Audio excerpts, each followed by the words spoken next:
Bonjour. Bonjour à tous et merci d'être venus aussi nombreux à une heure aussi matinale, presque bénédictine ici au Collège des Bernardins. Merci d'être venus des quatre coins de France et même d'outre-Quiévrain. Écrite au VIe siècle, la règle de Saint-Benoît est d'une stupéfiante modernité. Lue avec des yeux d'aujourd'hui, elle donne de nombreuses pistes à l'homme en entreprise. Le recrutement, les qualités du dirigeant, la constitution d'équipe, la gouvernance, les décisions difficiles, le débauchage, la fixation du juste prix peuvent s'y retrouver. Nous avons traité par le passé des chefs de guerre, Napoléon, Churchill ou Sun Tzu, probablement portés par 73 mois d'expansion économique. Saint-Benoît est une lecture de temps de crise pour des hommes et des femmes en quête de sens.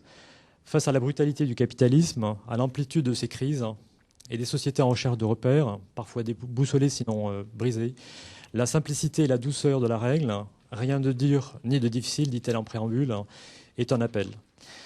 Je cède la parole à Guillaume Goubert, rédacteur en chef à La Croix, afin qu'il puisse analyser les 73 chapitres qui sont autant d'engrenages de ce manuel moderne du management qui pourrait, nous l'espérons, faire pivoter le monde. Merci beaucoup. Non, je vais pas analyser les 73 chapitres, mais je vais commencer par une citation. Au chapitre 43, alinéa 4, la règle de Saint-Benoît nous dit « On commence les vigiles par le psaume 94, il faut le dire lentement, en traînant un peu à cause des retardataires. » Alors là, je ne sais pas s'il faut traîner à cause des retardataires, mais je n'ai pas l'impression, car la salle est presque pleine, et il ne vaut mieux pas traîner parce que nous avons un emploi du temps très très rempli d'ici 10 heures. Donc nous sommes réunis autour d'un texte qui est jeune de 1500 ans, pour reprendre une expression de mon confrère Samuel Pruvot de Famille chrétienne. L'auteur l'a défini comme une toute petite règle pour débutants. C'est quand même un texte qui fait une centaine de pages, je pense que beaucoup d'entre vous l'ont lu, ou au moins parcouru en vue de ce rendez-vous de ce matin. Et c'est un texte extraordinairement varié, avec des niveaux de sujets extrêmement divers. C'est assez fascinant. Alors, est-ce qu'il faut donc la considérer comme un traité moderne de management ? C'est cette question qui nous réunit. Et cette question, de même que le nombre des inscrits à ce rendez-vous, témoigne du grand intérêt que le monde des entreprises porte au mode de gestion au sein de l'Église catholique. Et on peut en citer d'autres exemples. J'ai en mémoire une phrase de Robert McNamara, qui fut notamment le patron de Ford, et qui disait qu'il y avait dans l'Église catholique 4 niveaux de hiérarchie, alors que chez Ford, il y en avait, je cite de mémoire, une douzaine, et que ça prouvait que l'Église catholique était beaucoup mieux gérée que Ford. Je me souviens d'une conversation avec un chercheur futurologue qui s'appelle Thierry Gaudin, qui démontrait de manière très brillante que l'ordre cistercien était peut-être une sorte de prototype des entreprises multinationales, parce que par exemple le mot filiale fut employé dans l'univers cistercien pour désigner les abbayes filles, bien avant d'être utilisé évidemment dans l'univers des entreprises. Et je me souviens aussi d'un de mes amis consultants qui avait été captivé par un texte que je lui avais passé sur le gouvernement de l'ordre dominicain, un texte qui avait été écrit par Timothy Radcliffe au moment où il en était maître de cet ordre. Voilà, donc j'espère que vous serez tout aussi captivés pendant ces 2 heures. J'ai tout à fait confiance, compte tenu de la qualité des intervenants que je vais vous présenter au fur et à mesure. Mon rôle, ça va être surtout de tenir la pendule, ce qui ne va pas être facile, parce qu'il y a beaucoup de choses à dire. Il faut laisser quand même un petit peu de temps pour vous, si vous souhaitez poser des questions. Donc, je vais devoir faire des rappels à l'ordre à ceux qui seront trop bavards. Alors, j'essaierai de le faire dans l'esprit de la règle de Saint-Benoît. Je vais faire une nouvelle citation au chapitre 64, alinéa 12. « Quand il corrige les autres, l'abbé est prudent, il n'exagère rien, sinon, en grattant trop la rouille, il va faire un trou. » Alors, je vais d'abord donner, pour une introduction, je vais donner la parole à Emmanuel Faber. Emmanuel Faber, vous êtes directeur général délégué du groupe Danone. Vous êtes aussi l'un des initiateurs d'une structure qui s'appelle Danone Communities, une structure qui investit dans le social business, dans l'entrepreneuriat social, c'est un mot sur lequel je bute toujours, excusez-moi, et qui s'est illustré notamment par ce projet développé au Bangladesh avec la Grameen Bank de Mohamed Younous, prix Nobel de la paix, pour produire et distribuer des yaourts très bon marché. Emmanuel Faber, vous avez la parole. Moi, je n'ai pas relu la règle de Saint-Benoît, donc je vais essayer d'en parler aussi peu que possible. Et pour moi, surtout, ce que je voudrais vous partager, c'est que cette règle n'est pas grand-chose si elle n'est pas du domaine de l'expérience. Et je voudrais commencer par ça, du coup.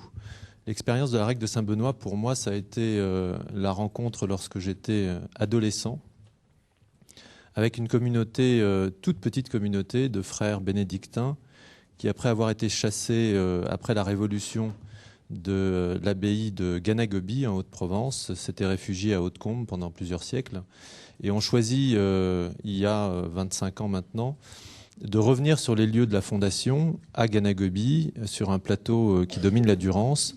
Et c'est totalement par hasard, mais il ne faut pas croire au hasard, que j'ai vécu là une messe de Noël incroyable un soir, avec 3 ou 4 frères, mes parents étaient là, 3 ou 4 frères de cette communauté qui étaient les pionniers du retour et de la reconstruction de l'abbaye de Ganagoby.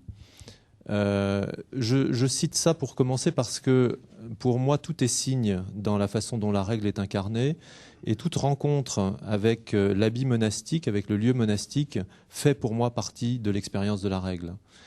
15 ans après ou 10 ans après, Olivier Le Cerf, qui était président de Lafarge à l'époque, m'a proposé de rejoindre un petit groupe à Ganagoby, là encore, qui réfléchissait au début des années 90, alors qu'on pensait avoir tourné la décennie de ce qu'on avait appelé l'argent fou en France, à la question de l'entreprise citoyenne et de l'éthique et du rôle et de la place de l'éthique dans les affaires. Et donc j'ai pendant plusieurs années côtoyé la vie des moines de Ganagoby et j'y ai vécu des moments extraordinaires.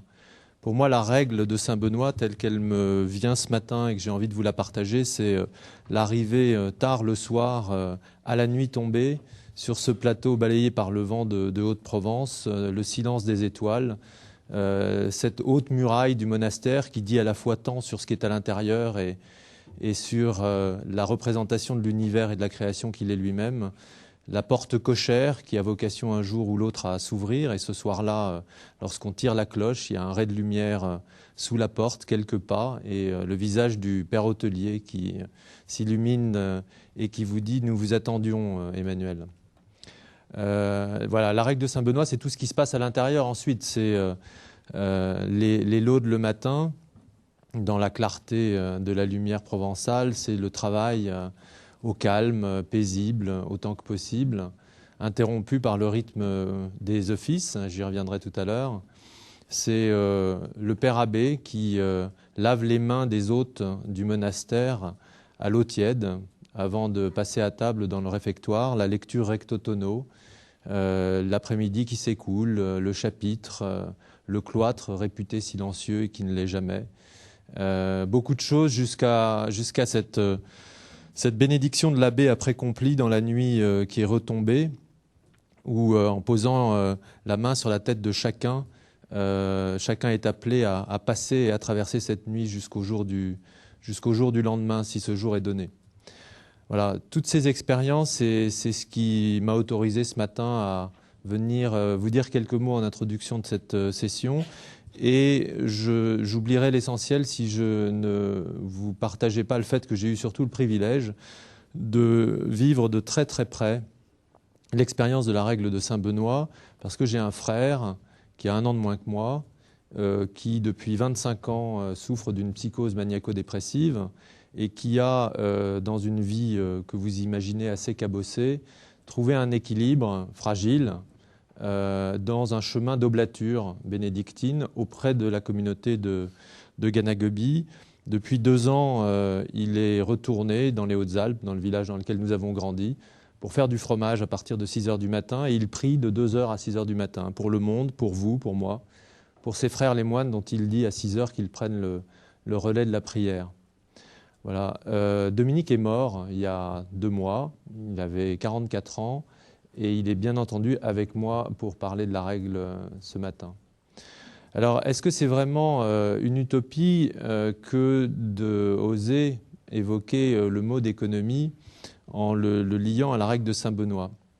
De mon point de vue, non, pour une raison simple, c'est que c'est surtout le mot d'économie qu'on a dévoyé, parce que oikos nomia, ça n'est rien d'autre que, l'oikos, c'est le site et le lieu de vie, et nomia, l'administration, la gestion de ce site.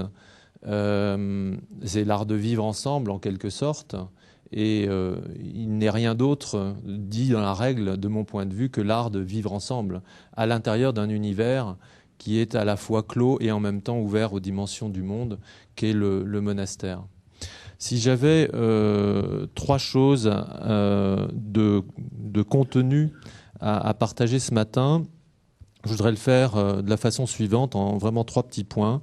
Le premier tient à la relation dans cette économie du travail à l'espace, puis le deuxième du travail au temps, et enfin de la nature même du travail. La relation du travail à l'espace, c'est probablement ce qui paraît le moins évident, parce que le monastère est un univers fermé en lui-même, qui est d'une certaine façon l'icône et l'incarnation de la création elle-même, avec tout ce qu'elle comporte, de beau et de plus compliqué. Et pourtant, bien évidemment, le monastère, s'il est hors du monde, est pour le monde. Et d'ailleurs, la règle de Saint Benoît montre bien à quel point le travail lui-même n'est pas pour soi-même, mais à la fois pour les autres et évidemment, ultimement, pour le divin.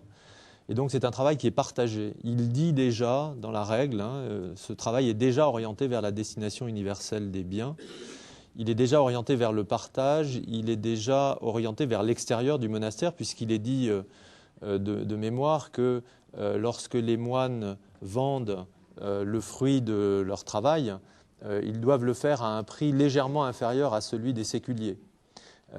C'est là encore de nouveau pour montrer à quel point le travail n'est pas orienté vers celui qui l'exécute, mais bien vers le partage. Et donc le monastère qui se trouve là encore dans une situation extrêmement close et restreinte sur le plan géographique est ouvert aux dimensions de l'universalité. Le deuxième point de contenu, c'est le rapport du travail au temps. Alors là, pour moi, on rentre dans quelque chose d'un peu plus profond dans la réalité de la règle, parce que le travail est rythmé dans le ora et labora, est rythmé par les offices, et il est cassé par les offices. Pour l'avoir pratiqué moi-même de nombreuses reprises, on est en plein milieu d'une discussion et on arrête cette discussion. On pose les stylos, on cesse de réfléchir, on cesse de discuter, et c'est le moment de l'office. Et puis on reprendra après. Cette dimension-là, elle est essentielle parce que elle dit quelque chose de la relation entre le travail et quelque chose qui le dépasse. Elle dit quelque chose qui est essentiel parce qu'elle parle de la contingence. Elle admet l'idée que le travail n'est pas une fin en soi, et donc que l'économie n'est pas une fin en soi, mais qu'elle est là pour quelque chose de plus grand, qui peut être de plus intérieur, mais de plus grand. Et ceci de façon extrêmement stricte, malgré toutes les précautions de douceur que peut prendre saint Benoît dans la façon dont il rédige sa règle. Tout le monastère vit au rythme des offices, et ces offices imposent un Shabbat régulier, plusieurs fois par jour. Donc cette forme d'organisation du travail est de ce point de vue-là très très prégnante, et elle dit véritablement une forme d'économie, pour moi, que j'appellerais une économie de l'incomplétude ou une économie du manque. Elle admet l'idée que nous n'aurons jamais terminé ce que nous faisons, que ce n'est d'ailleurs pas pour nous que nous le faisons, et que c'est bien comme ça. On est juste appelé à plus grand et à autre chose. Et ce rappel, il est là comme une écharde dans la chair tous les jours, à chaque heure, en tout cas pratiquement toutes les 3 heures, pour remettre le travail à sa place dans une économie qui n'est pas une économie de la surabondance, qui n'est pas une économie de la surperformance, qui est une économie pauvre. Et le dernier point de fond, c'est ce que je vous disais tout à l'heure sur la nature même du travail. Moi, ce qui m'a probablement le plus frappé dans ma lecture ancienne de la règle de saint Benoît, c'est cette référence très simple qui est faite à la façon dont les moines sont invités à traiter les objets du monastère. Il est dit, alors je suis désolé, je le cite de mémoire, mais que tout objet sera traité comme s'il était un vase sacré de l'autel. Ça veut dire beaucoup de choses. Ça veut dire que dans le ora et labora, l'un est dans l'autre. L'un ne se passe pas de l'autre. L'un accomplit l'autre. Et que tout ce que le moine est amené, ou la moniale, sont amenés là encore, à faire, sont dans l'ordre du sacré. Pour moi, cette troisième référence, c'est l'établissement de l'économie du sacré. Parce qu'il est destiné à l'universalité au travers de cette notion de partage, bien au-delà de la circonstance très très réduite de la présence du monastère au sens physique du terme, parce qu'il est contingent à plus grand et à ce rythme qui est donné par les offices. L'organisation du travail selon la règle de Saint-Benoît, pour moi, dit quelque chose de ce qu'est l'économie du sacré. L'économie du sacré, c'est donc celle dans laquelle le divin et l'humain se retrouvent. Et si je me place dans une perspective qui est celle de Saint-Benoît, je crois, d'une foi chrétienne, ça dit tout simplement que le travail est le lieu essentiel de la divinisation de ce que fait l'humain et bien entendu de l'humanisation de ce que potentiellement recouvre le divin. C'est le lieu essentiel de cette rencontre-là et ça n'est ni plus ni moins ce que les chrétiens confessent ou reconnaissent lorsque dans le rite de la messe, il est dit l'Eucharistie, fruit de la vigne et du travail des hommes. C'est cette rencontre eucharistique fondamentale qu'instaure pour moi cette économie du sacré et le fait que ora est bien à l'intérieur de labora. Les deux ne sont pas séparés, ils sont vraiment l'un dans l'autre. Alors bien sûr, quand je dis tout ça, et puisque Guillaume a dit tout à l'heure aussi en quelques mots sur des passages de la règle, on peut imaginer facilement de transposer ces réflexions et cette règle à l'organisation des entreprises,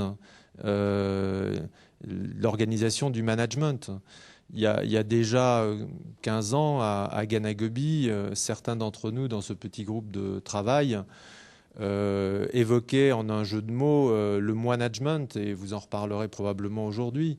Je veux dire à la fois que je trouve réjouissant, bien sûr, que les dirigeants économiques, les responsables en entreprise, puissent essayer de s'inspirer de ce qui a construit 1500 ans de spiritualité et de vie monastique. Peu de doute sur la pérennité, bien entendu, et les fondements de la stabilité de cette règle. Et donc, combien pouvons-nous en apprendre pour nous qui gérons du quotidien, de l'éphémère, et essayons d'inscrire ça dans la durée. Cela étant, je vous invite aussi vraiment à beaucoup de vigilance, parce que on a très vite fait de faire des amalgames. Nous raisonnons tous à faux dans les entreprises, parce qu'on raisonne en termes d'efficacité, parce qu'on est pris par le temps, parce qu'on simplifie, on passe notre temps à simplifier, à faire des règles de 80-20. Et de mon point de vue, mais là encore je ne l'ai pas relu, rien n'est à ajouter, rien n'est à enlever à la règle de Saint-Benoît. En extraire quelque chose et oublier le reste, c'est la travestir. Imaginez le monastère et la vie de la communauté sous un aspect et passer sous silence le reste, ça n'est pas rendre compte de la réalité de la vie monastique et de la vocation à laquelle Saint-Benoît a appelé ses frères. Donc je vous invite à beaucoup de vigilance. C'est très tentant, maintenant c'est d'ailleurs la mode, probablement pas pour très longtemps, de remettre en cause les fondements du capitalisme. Certains d'entre nous n'ont pas attendu les 18 derniers mois pour le faire, mais méfiez-vous de cette mode. On a vite fait d'avoir bonne conscience. On a vite fait, en amalgamant les choses, de se dire, bah oui, au fond, c'est vrai, le père abbé, le chef d'entreprise, c'est pareil. Mais non, c'est pas pareil. Et ça ne le sera jamais. Et je pense qu'il est vraiment de notre devoir, à nous qui sommes ici et qui sommes venus pour partager autour de ces thèmes, de garder cette vigilance au cœur. À l'inverse, n'idéalisons pas ce qui se passe dans les monastères. Pour avoir vécu beaucoup près et parfois à l'intérieur même de communautés monastiques, elles sont le reflet de l'humanité, ni plus ni moins d'une humanité qui est en marche et qui a fait un pari incroyable, qui est celui de la stabilité géographique et communautaire. On ne sort pas, sauf exception, mais on ne sort pas d'un monastère. Et ça en dit énormément sur le pari insensé et donc la nécessité absolue d'écrire cette règle qui paraît parfois extrêmement simpliste, rentrer dans une foule de détails qui nous semblent un peu incongrus, nous qui faisons du 80-20, et pourtant c'est bien là, c'est à la machine à café que les choses se déroulent au monastère. Et c'est pas ailleurs, c'est pas dans les conseils d'administration. C'est là que se vit le sens des choses pour 98% des salariés des entreprises avec lesquelles vous êtes en contact ou dans lesquelles vous travaillez. Donc n'idéalisons pas. Oh pardon, c'est tombé. N'idéalisons pas. Il y a une chose dont se méfient beaucoup les conseils en chapitre, dont se méfient beaucoup les abbés, et ils ont d'ailleurs le devoir dans la règle de le combattre, c'est le murmure. Alors d'autres en parleront beaucoup mieux que moi aujourd'hui, mais c'est juste pour dire que la vie monastique n'est pas une vie au paradis. C'est même très très compliqué. Et ça ne tiendrait pas sans la règle. Mais ça ne tiendrait pas, et surtout, et c'est là-dessus que je voudrais en terminer, ça ne tiendrait pas surtout sans le fait que cette règle est insérée dans un trépied. Le trépied de la vie monastique selon saint Benoît et ceux qui l'ont suivi ensuite, qui sont la règle, l'abbé et la communauté. La règle n'a aucun sens, bien évidemment, si elle n'est pas au service de la communauté et à l'intérieur de la communauté, au service de chacun dans sa propre vocation, qui n'est pas une vocation collective, c'est une vocation individuelle, un appel individuel. Et le rôle de l'abbé qui est fondamental et dans lequel, peu ou prou, j'imagine, beaucoup d'entre nous peuvent en partie se reconnaître, petits ou grands abbés, ou petites ou grandes abbesses. Ce rôle de l'abbé, il est essentiel, et la règle de saint Benoît le dit de façon très très claire, parce que c'est lui qui fait le lien entre la règle et la communauté. C'est lui qui humanise la règle, qui la tempère, je crois. On parle de ça. Et notamment, moi, une chose qui m'avait beaucoup frappé, c'est que saint Benoît dit que l'abbé taille le vêtement des frères. Tailler le vêtement, c'est vraiment ça. C'est-à-dire que chacun doit pouvoir être vêtu et revêtir sa vocation de façon spécifique, propre, en tenant compte de qui il est, de qui elle est, où elle va, et pas dans l'application d'un collectivisme et d'une règle comme dans beaucoup d'autres organisations, et sûrement, comme vous avez dû en discuter à propos de Napoléon ou de Sun Tzu, on n'est pas dans cette logique-là. On part de la personne. Et le rôle de l'abbé, c'est ça, c'est d'humaniser la règle.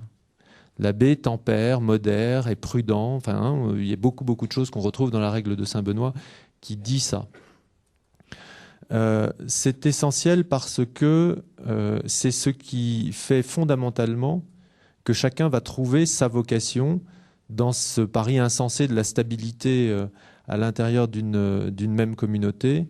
Et pour moi, ça dit surtout une chose, c'est que là encore, dans une perspective chrétienne, qui est celle dans laquelle saint Benoît s'est inscrit, ça dit que lorsqu'on parle de dominer, lorsqu'on parle d'autorité, on parle bien sûr de faire grandir, mais on parle surtout de servir. Parce que dominer, fondamentalement, dominus, si on se réfère là encore à la foi chrétienne, le seul maître que nous ayons, c'est le Christ, et ce Christ ne dit qu'une seule chose, il est venu pour servir. Il n'a montré qu'une seule chose, c'est un appel à la conversion, à aimer et à l'amour, rien d'autre. Alors pour les petits abbés et abbesses que nous sommes potentiellement dans nos organisations, quel pari et quel défi. Et du coup aussi, je vous le disais, attention à ne pas tomber dans une forme de complaisance, parce qu'en sortant d'ici, nous aurons tous eu l'impression d'avoir acquis un peu d'humanité. Les limites sont essentielles. Elles sont essentielles parce que une entreprise vit dans une logique dans laquelle elle intègre énormément de contraintes et de paramètres. Elle doit rendre compte du talent des hommes et des femmes qu'elle emploie et qu'elle met en œuvre, du risque que courent les personnes qui lui ont confié de l'argent pour construire ce projet, et bien entendu du caractère unique, irremplaçable et là encore sacré des ressources, y compris les ressources naturelles qu'elle met en œuvre. Je reviens sur la nature même du travail, qui est fondamentalement cette co-création. Voilà sans doute ce qu'on pourrait, dans la logique de la règle de Saint-Benoît, imaginer que toute entreprise soit appelée à faire.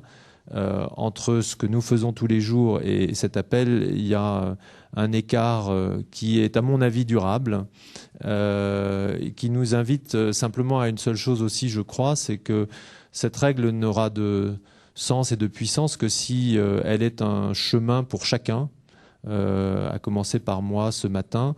La limite entre l'ombre et la lumière, et d'une certaine façon entre l'intérieur et l'extérieur du monastère, elle passe à l'intérieur du cœur de chacun. Elle est nulle part ailleurs, et c'est même l'existence de cette limite-là qui, à mon avis, nous relie ontologiquement les uns aux autres. Voilà, donc je vous invite non seulement à ouvrir vos oreilles ce matin, mais aussi vos cœurs. Ce sera utile. Merci.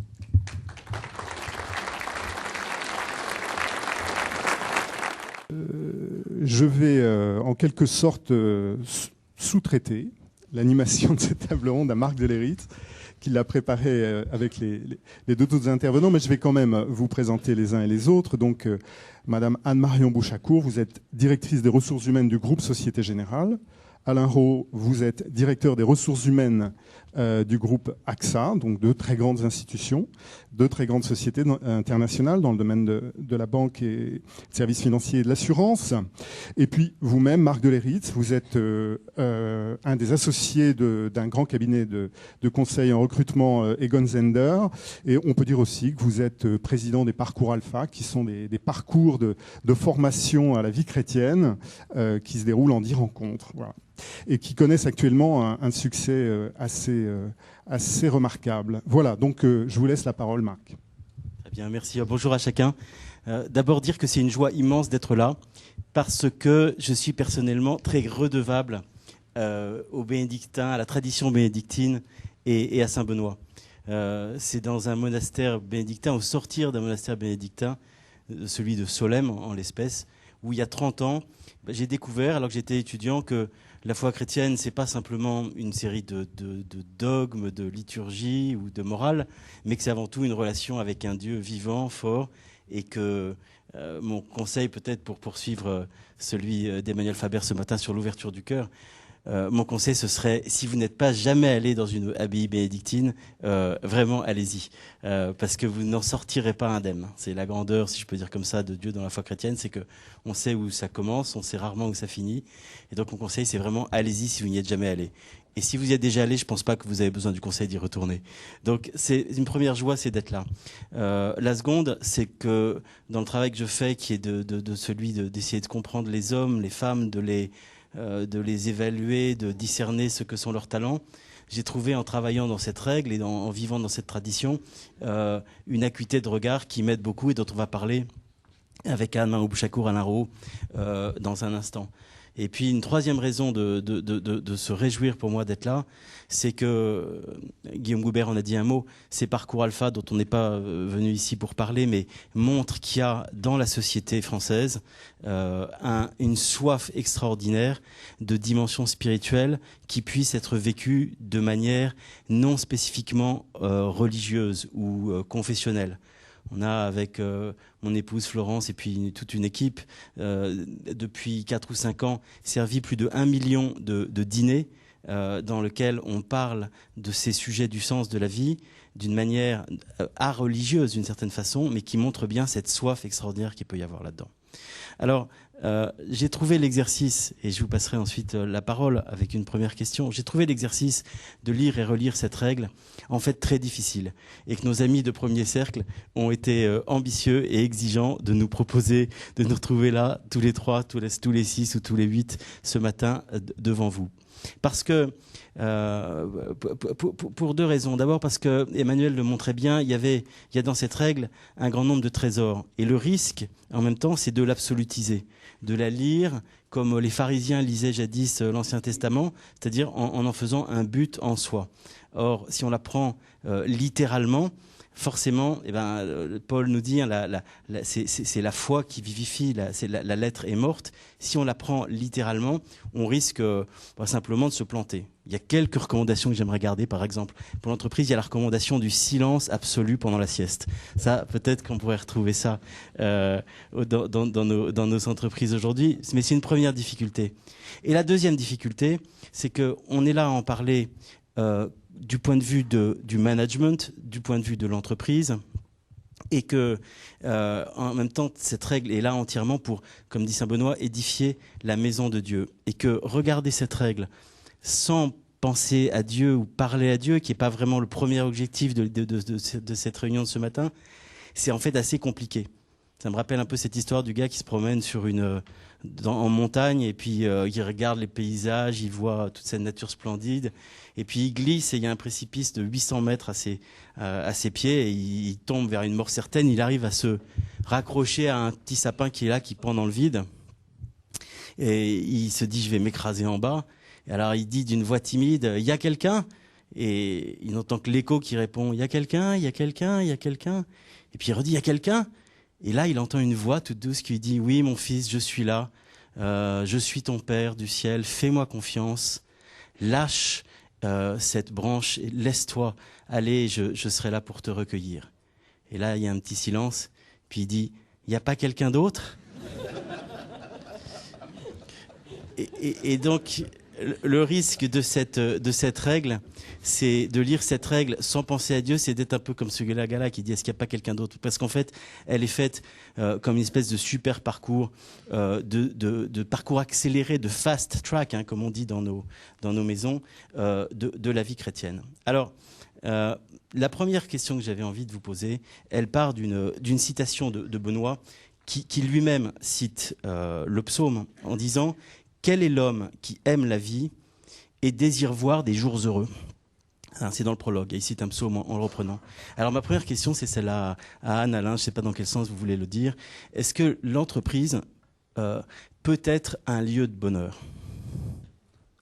De bonheur, je ne sais pas. Je pense que oui, mais d'épanouissement, certainement. J'ai personnellement travaillé dans différentes entreprises, plus ou moins performantes en la matière, je dirais. Et j'ai vécu des moments, j'ai vécu dans des endroits où effectivement il y avait, je vais reprendre l'expression d'Emmanuel Faber, co-création, parce que je pense qu'effectivement c'est ça le centre ou le cœur de l'entreprise, c'est la co-création. C'est donc la création de valeur ensemble, et c'est bien ça le challenge, c'est bien ça la difficulté, d'arriver à créer des choses qu'en l'occurrence des gens dans nos marchés veulent bien acheter, et de faire ça ensemble. Donc nous ne sommes pas des artisans. AXA, c'est une entreprise qui emploie 150 000 personnes. Donc il faut arriver à faire co-créer des choses plutôt mieux que la concurrence ensemble. Et donc dans ce phénomène de création, moi je pense qu'il y a une source, absolument une source d'épanouissement. Et pour une entreprise comme la mienne, aujourd'hui, il est très très clair que notre condition de survie à long terme, en tant qu'entreprise, réside dans notre capacité à créer de la valeur pour un certain nombre de parties prenantes, de stakeholders, comme on dit en anglais, que ce soit nos actionnaires, bien évidemment, puisque ce sont eux qui ont pris le risque initial de l'entreprise, nos clients, bien évidemment, puisqu'ils sont notre finalité, mais aussi nos collaborateurs. Parce que si nous oublions l'une de ces parties prenantes, il est clair que nous nous exposerions à éventuellement disparaître à terme. Donc cette notion de satisfaction des intérêts des uns et des autres, et donc en l'occurrence de nos collaborateurs, est extrêmement important. Et le challenge du management, il est bien dans la résolution de ce paradoxe, qui est d'arriver à faire en sorte que des gens qui travaillent dans l'entreprise fassent quelque chose, soit au service de clients en l'occurrence, mais en même temps ils trouvent quelque chose sur le plan personnel. Merci Anne. Alain, Anne. Pour moi, en fait, j'ai du mal à imaginer l'entreprise comme un lieu de bonheur, parce que pour moi, l'entreprise, c'est pas l'essentiel. Qu'on y trouve un lieu d'accomplissement, un lieu de joie, oui. Après, ça dépend quel sens on y trouve. Et je reviens un peu sur ce que disait Alain, quel accomplissement. Aussi, quel est l'environnement pour l'homme, c'est-à-dire le manager, quel rôle il joue, est-ce qu'il est vis-à-vis de ses troupes, de ses collaborateurs, est-ce qu'il est dans une posture de domination, ou est-ce qu'au contraire, avec le pouvoir qui va avec et l'exercice de ce pouvoir, ou bien est-ce qu'au contraire, il est dans une posture de service, et du coup, il se met au service de ses collaborateurs avec le courage de décisions difficiles à prendre, avec le quotidien où on est toujours tiraillé entre plutôt moi versus ma communauté, les gens avec lesquels je travaille, et cette relation sans arrêt d'essayer de trouver un juste équilibre entre les deux et de faire en sorte que je suis plus au service des autres qu'au service de moi-même. Et puis aussi le système dans lequel on est. Moi, je suis dans le monde des institutions financières. L'argent joue un rôle important, et l'argent, ça peut être un facteur d'asservissement, et c'est pas toujours simple de trouver la juste part toujours entre l'homme, l'argent, le système de reconnaissance, et finalement, pousse-t-on l'homme ou pousse-t-on l'argent? Je ne sais pas comment vous avez dormi la nuit dernière, mais selon une statistique récente, en France en tout cas, à peu près 50% des Français dorment mal le dimanche soir, parce qu'ils savent que le lundi matin, ils vont retourner dans un environnement qui va les stresser. Et effectivement, lorsque le stress est excessif, évidemment, il va à l'encontre de cette notion de bonheur. Lorsqu'il n'existe pas, je pense qu'on a d'autres sources de problèmes. Donc, l'environnement de l'entreprise crée un univers en tension qui est, je pense, inhérent au monde de l'entreprise, au fait de faire des choses. Je crois qu'il y a une différence, en tout cas de mon expérience, entre différents environnements que j'ai pu connaître. Il y a une différence qui réside fondamentalement dans le respect de l'individu. J'ai connu des environnements professionnels dans lesquels il y avait fondamentalement dans la culture de l'entreprise un respect pour les individus, et d'autres où c'était moins présent, où les individus pouvaient être considérés plus comme des moyens au service d'une fin. Et je pense que ça fait une très très grande différence. Et dans le rôle du management que tu évoques, je pense qu'il est très très important de réaliser qu'il y a quelque chose qui commence à ce niveau-là. La façon dont le management perçoit les hommes et les femmes de l'entreprise. Alors, moi, j'avais noté une citation de Jean 23 que je trouve qui représente bien l'entreprise, qui dit « Si les structures et le fonctionnement d'un système économique sont de nature à compromettre la dignité humaine de ceux qui s'y emploient, à émousser en eux le sens des responsabilités, à leur enlever toute initiative personnelle, nous jugeons ce système injuste, même si les richesses produites atteignent un niveau élevé et sont réparties selon les lois de la justice et de l'équité. » Et en fait, je trouve que c'est vraiment extrêmement... c'est ça le problème de l'entreprise. C'est comment ça fonctionne et quel est le rôle de l'homme dans l'entreprise. Et est-ce que l'homme peut y trouver sa place et à ce moment-là, y trouver de la joie à défaut d'y trouver du bonheur? Alors, sur ces sujets, moi j'ai trouvé que la règle était éclairante. D'abord, pour une première chose, c'est comprendre qui on est soi-même. Qui on est en tant que dirigeant, qui on est en tant que dirigé. Et là, pour rebondir sur vos séries de remarques, deux choses que j'ai trouvées, moi, touchantes. La première chose, c'est que le monastère, les moines anciens, même avant Saint-Benoît le disaient, c'est d'abord une école de la connaissance de soi. Et c'est un lieu qui n'est pas du tout, Emmanuel l'évoquait tout à l'heure, c'est pas du tout un long fleuve tranquille. C'est un lieu de contradiction. Pour le moine, déjà, il y a une contradiction entre l'aspiration qu'il a à une vie de tête-à-tête avec Dieu, qui est solitaire d'une certaine façon, et puis la vie en communauté. Le fait qu'il vient là dans une liberté, et puis en même temps qu'il est soumis à une règle. Le fait qu'il vient là pour vivre une maturation humaine et qu'en même temps il est soumis à l'autorité d'un abbé. Tout ça, ce sont des contradictions qui évoquent beaucoup des contradictions que nous-mêmes vivons dans notre vie de travail. La vision de la Bible est très nette là-dessus. On voit bien, il y a avant et après la séparation d'avec Dieu. Avant, il y a ce qui est évoqué là, c'est la co-création. On voit bien Dieu qui dit à l'homme, à la femme, soumettez la terre, faites-la fructifier. Donc on voit bien le travail, et là fait partie de la création. Et Dieu associe l'homme, la femme, à son œuvre de création, en co-création. Et puis il y a la séparation ensuite, qui fait que Adam et Ève quittent cette relation intime et transforment la nature du travail et visent ce que je crains que nous vivions tous un peu aussi, cette remarque que Dieu fait en disant « Tu travailleras à la sueur de ton front et tu récolteras des chardons ». Je pense qu'on est tous plus ou moins malheureusement des spécialistes de récolte de chardon. Alors, il y a cette tension entre les deux et je trouve que Benoît nous aide à comprendre comment la vivre. D'abord en disant « connais-toi toi-même », parce que si tu ne te connais pas, tu vas en fait rentrer dans toutes sortes de déviations qui font que un dirigeant qui ne se connaît pas projette sur son entourage une espèce de bouillie émotionnelle qui pollue tout en fait. Et on est très attentif, je crois, à ça dans les travaux que nous pouvons faire ensemble. Et cette bouillie émotionnelle d'un dirigeant qui ne se connaît pas dérape en absence de décision, en discussion épouvantable, en lutte intestine, en politique, en méchanceté, en blessure.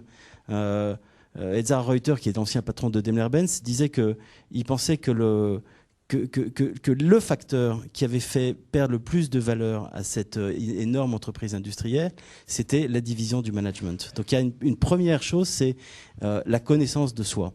Alors de ce point de vue-là, à défaut d'être un lieu de bonheur nirvanesque, est-ce qu'on peut dire que l'entreprise doit chercher à faire en sorte que l'homme, la femme se connaissent davantage? Je pense que oui. Après, c'est par rapport à une fin qui est la fin du résultat. L'entreprise, elle n'est pas là pour rien du tout et elle est là pour délivrer du service pour ses clients, pour ses actionnaires et pour ses collaborateurs, mais c'est pas toujours vu comme une fin en soi. Et donc les collaborateurs, je pense qu'il faut les regarder à ces tônes-là.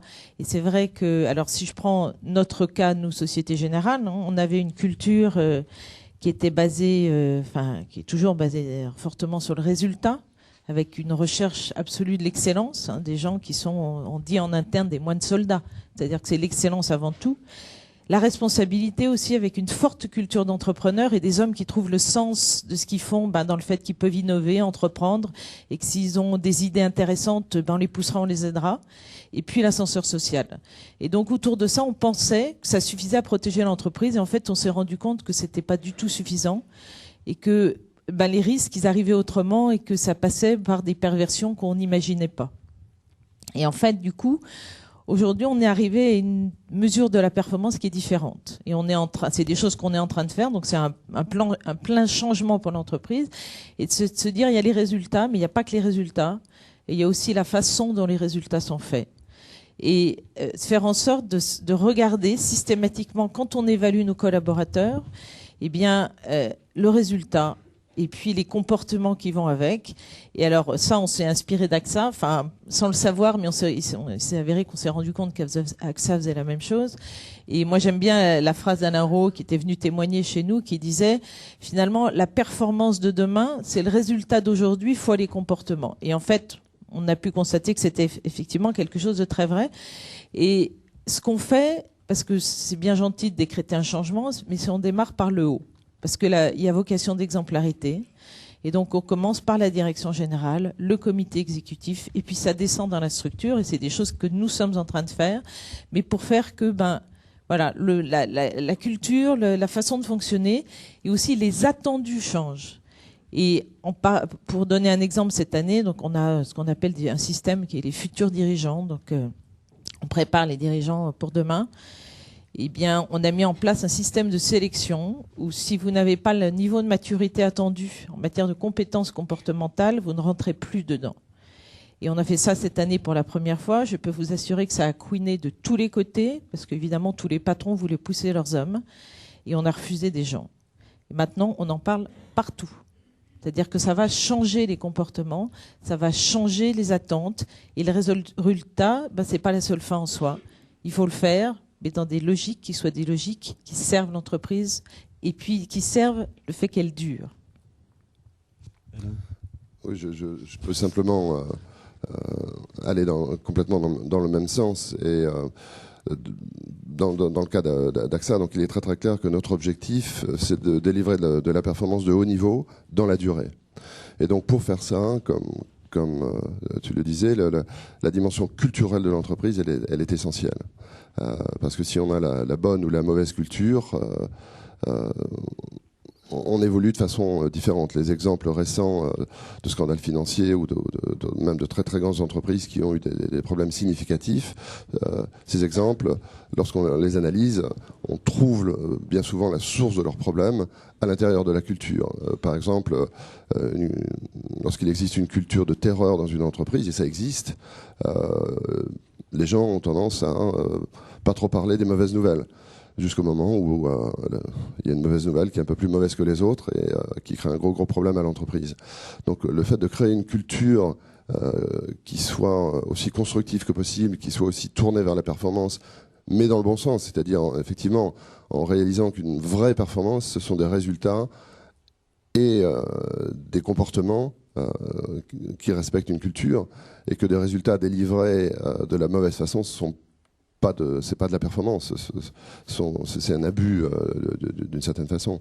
Et donc la clé de tout ça, il est très très clair dans notre esprit chez nous que ce sont les dirigeants d'entreprise, ce sont les managers les plus seniors, et que donc nous avons une responsabilité en tant que dirigeants d'entreprise de nous assurer que l'ensemble de nos comités de direction dans nos filiales, par exemple, sont composés des bonnes personnes. Et donc là, il y a un travail aussi de co-création, si je puis dire, qui est à faire avec les personnes elles-mêmes.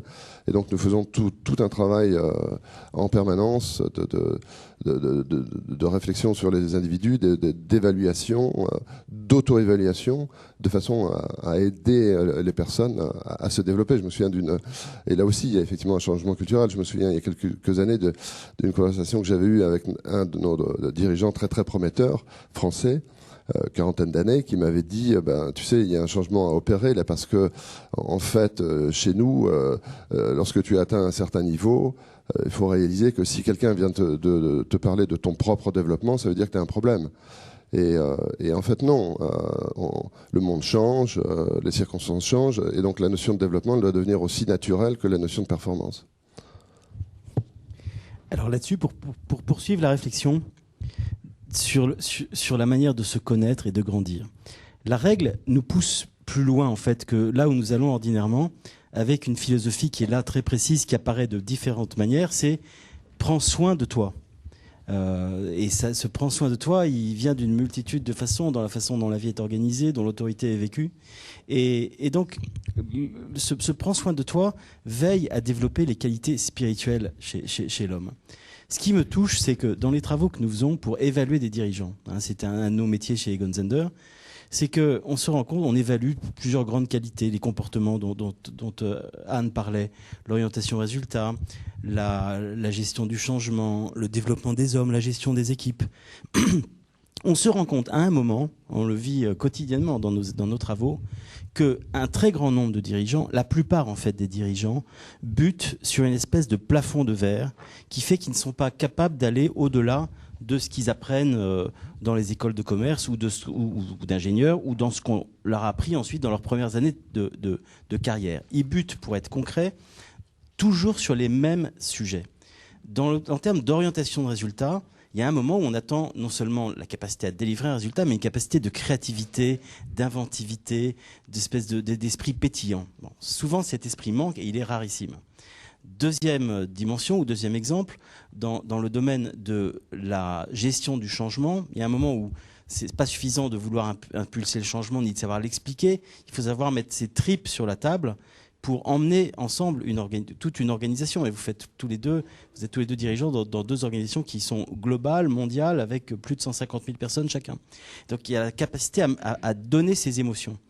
Troisième capacité, sur laquelle on bute très souvent, et comme conseil en recrutement, c'est encore plus compliqué de trouver sur le marché, des hommes ou des femmes qui ont sur les personnes un regard authentiquement bienveillant, qui sont capables de bien parler des gens. Benedicere, c'est ce que dit la règle. Donc de bénir, non seulement ce regard de bienveillance. Et puis 4e exemple, dans le domaine de la gestion des équipes, sur les grandes équipes, et surtout sur les dirigeants, ce qui fait un leader de leader, c'est une capacité à laisser aller, à lâcher prise. Et là, très souvent, on voit des gens qui tiennent. Et il me semble, et c'est la question que je voulais vous poser, que ces 4 points qui nous manquent tellement souvent dans nos travaux, donc l'inventivité, l'émotion, la capacité à lâcher prise et la capacité de ce regard de bienveillance sont des dimensions spécifiquement spirituelles. Et que donc la règle de Benoît, quand elle nous dit « faites attention, prenez soin de vous », elle est profondément applicable à l'entreprise et que si on n'arrive pas à décadenasser ça, eh bien on reste à un plafond de verre. Donc ma question c'est comment est-ce qu'on peut trouver une dimension spirituelle dans l'entreprise ? Wow.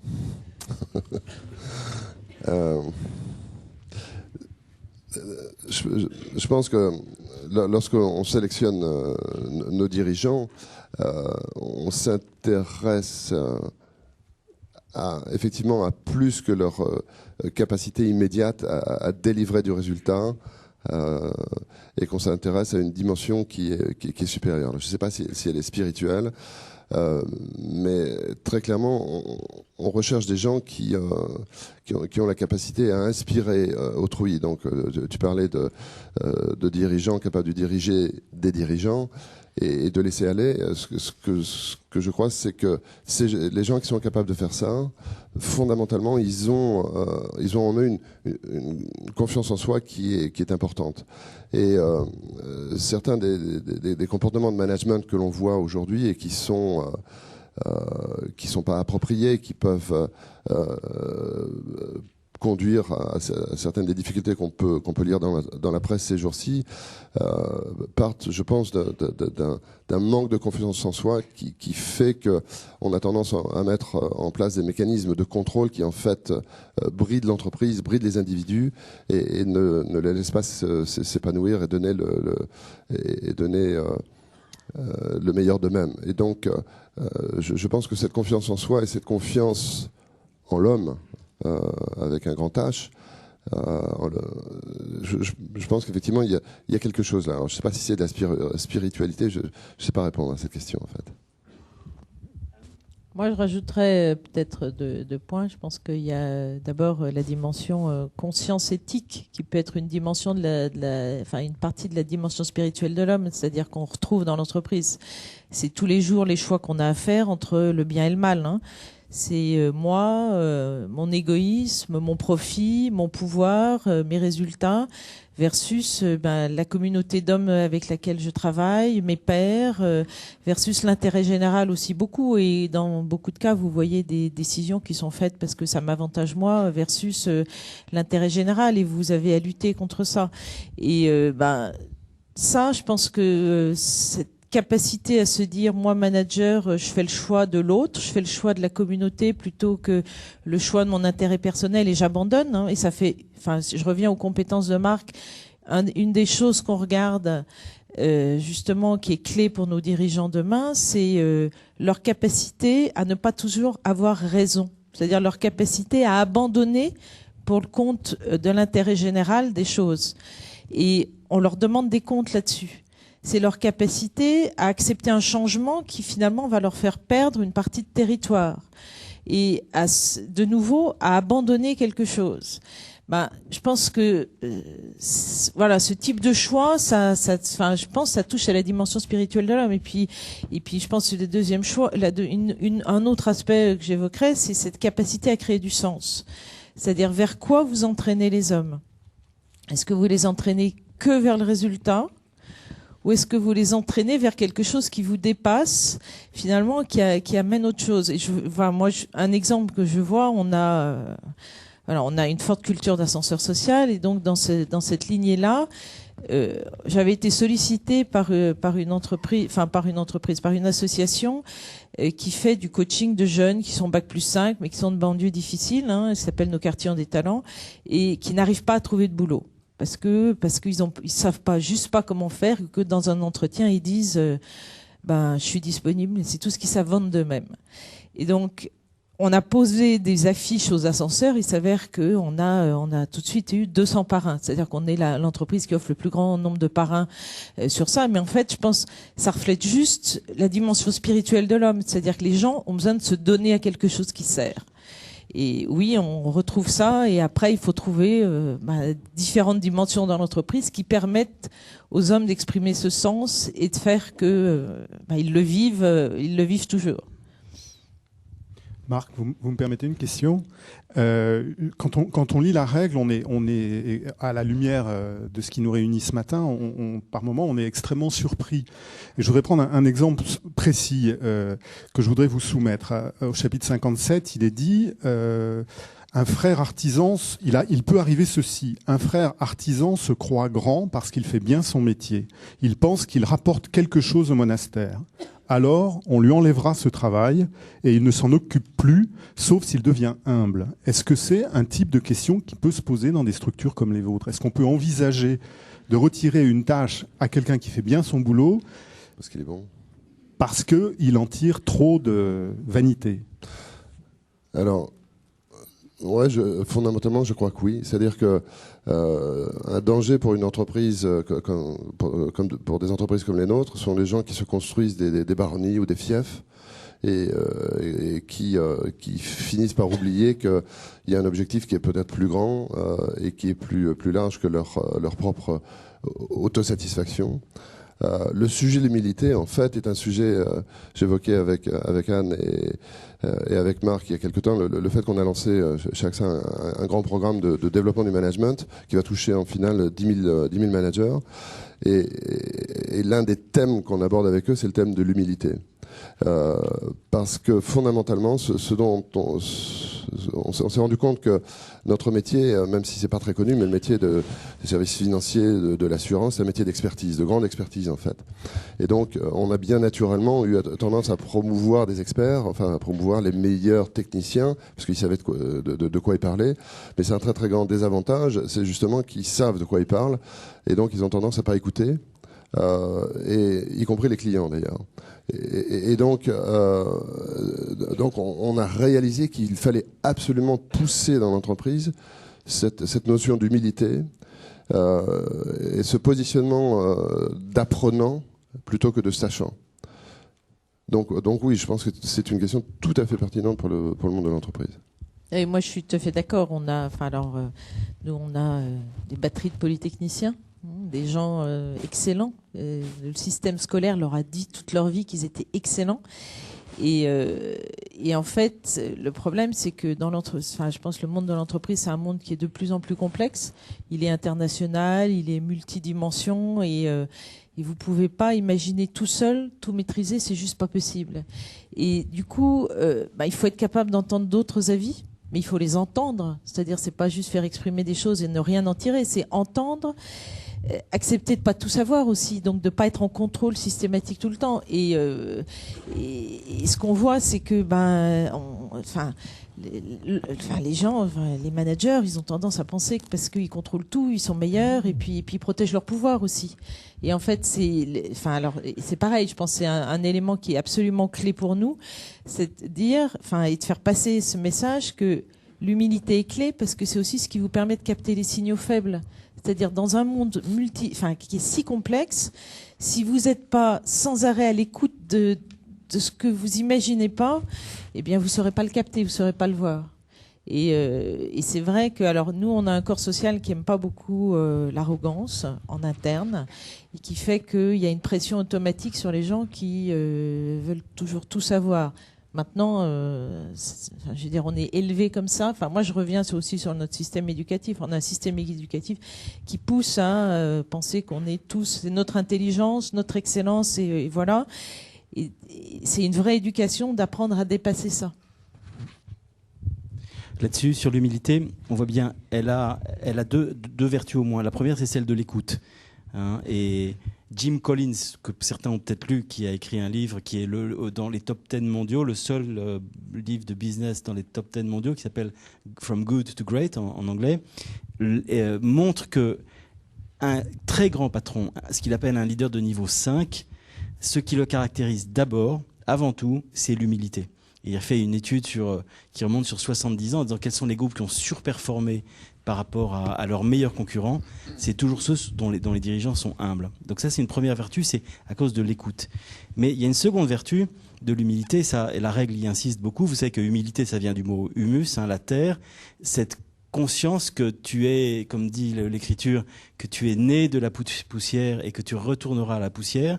Quand on a cette vision-là et qu'on rentre dans un meeting avec des gens un peu compliqués, en se disant ça de soi, naturellement, ça change de regard sur les autres. Et la règle, de ce point de vue-là, pousse dans des directions, je trouve, très exigeantes par rapport à la vie d'entreprise. Je vous en donne 3 exemples. Premier exemple, c'est par rapport à l'encouragement.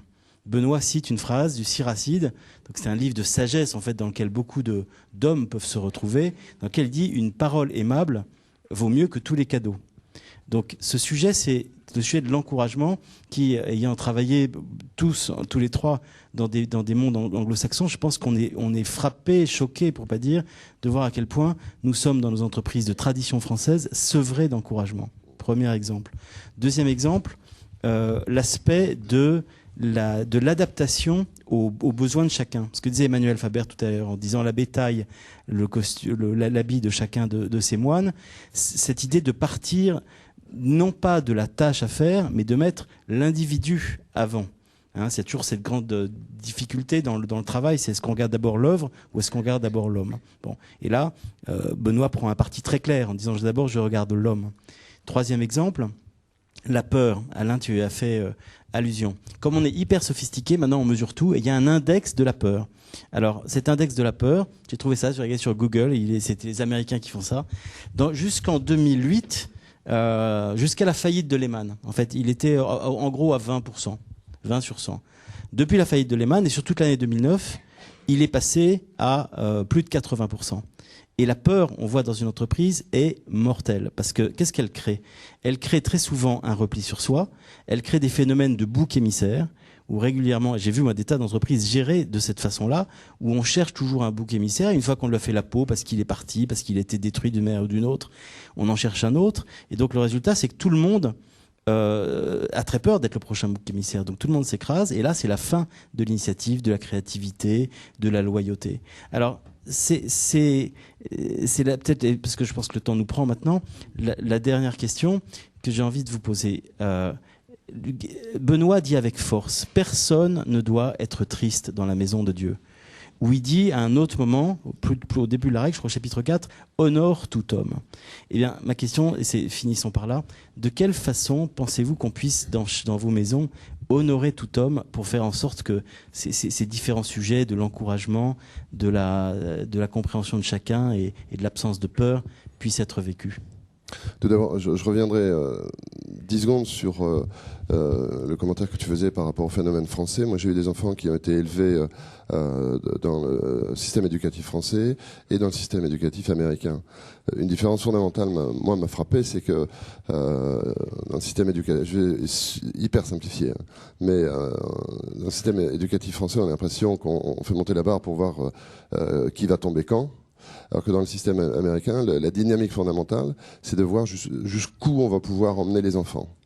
Et ils sont vraiment tirés à donner le meilleur d'eux-mêmes et à bâtir une chose essentielle, qui est la confiance en soi et l'estime de soi. Donc je pense que fondamentalement, ce que les entreprises doivent protéger à tout prix et développer à tout prix, c'est l'estime de soi de leurs collaborateurs. Et il y a tellement d'opportunités de casser ça ou de l'abîmer lorsqu'on fait des appréciations de performance, lorsqu'on fait des réflexions désagréables en public, lorsque je ne sais pas quoi.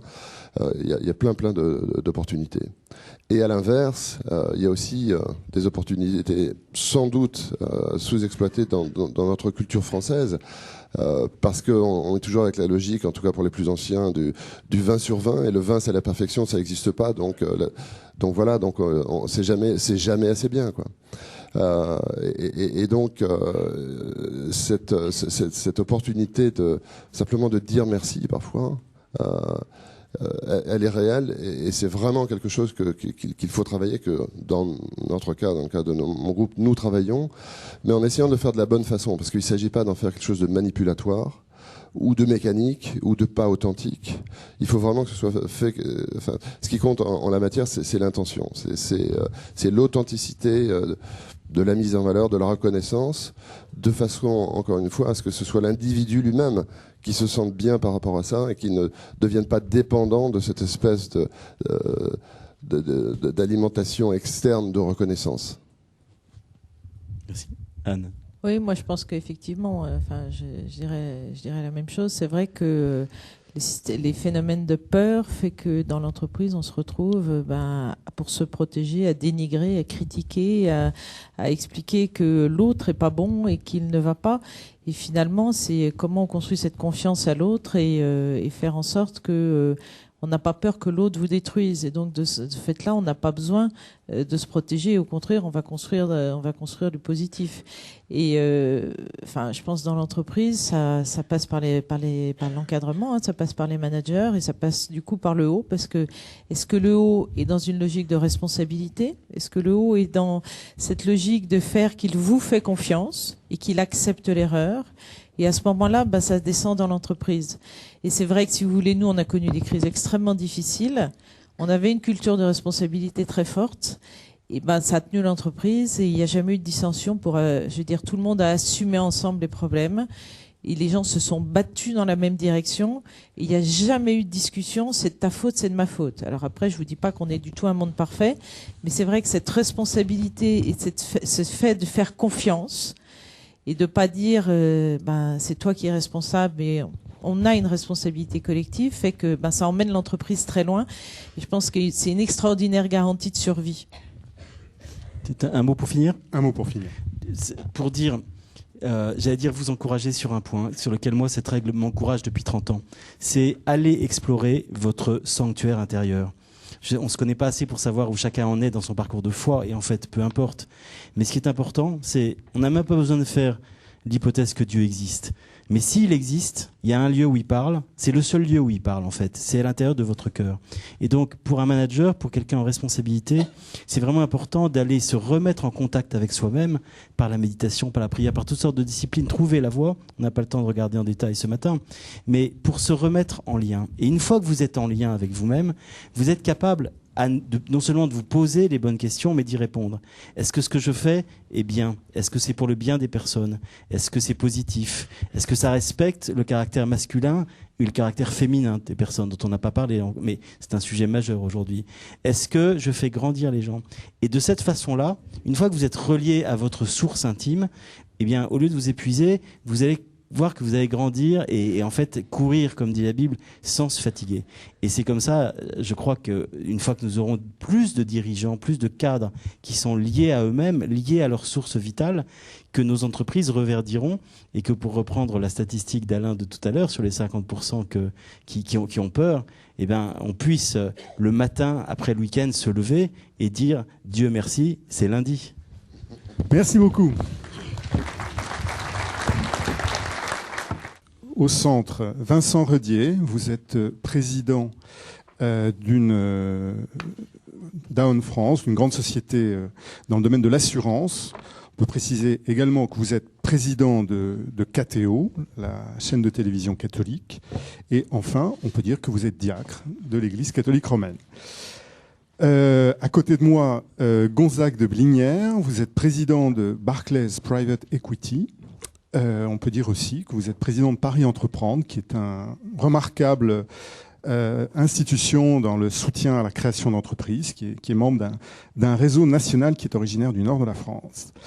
Et puis François Villeroy de Gallo, vous êtes membre du comité exécutif du groupe BNP Paribas, directeur des réseaux France, et vous me permettrez de préciser que vous êtes également membre du conseil de surveillance du groupe Bayard, qui édite notamment le quotidien La Croix. Donc je donne d'abord la parole à Vincent Redier pour quelques minutes. Merci. D'abord, une première remarque, je ne m'appelle pas Vincent Redier, mais Vincent Redier. La deuxième, je ne suis plus président d'E.ON EMEA, puisque je suis maintenant conseiller stratégique, puisque j'ai donné ma démission de la présidence il y a quelques mois. D'ailleurs, ça me rapproche des bénédictins, puisque je leur dois moi aussi beaucoup. C'est dans les monastères bénédictins que j'ai été, la plupart du temps, prendre mes plus grandes décisions ou me mettre en face de moi-même pour écouter cette réponse que dans la règle de Saint-Benoît, on nous dit, cette réponse qui vient du maître, et elle ne vient jamais que dans le silence. Et la dernière fois que ça m'est arrivé, c'était pas totalement dans le silence, mais c'était quand même dans un monastère bénédictin où j'étais venu passer les 36 heures. Je vais à peu près toutes les 6 semaines passer 36 heures dans un petit monastère pour y réfléchir et y prier. Et j'étais en profonde divergence avec le management de mon groupe E.ON aux États-Unis sur la stratégie à suivre pour notre groupe en France. Et je me posais la question de quitter ou de ne pas quitter l'entreprise. Et c'est dans ce monastère que j'ai pris la décision, pas du tout seul. Je suis arrivé dans le monastère, je suis tombé sur le père prieur qui m'a dit « Comment vas-tu ?»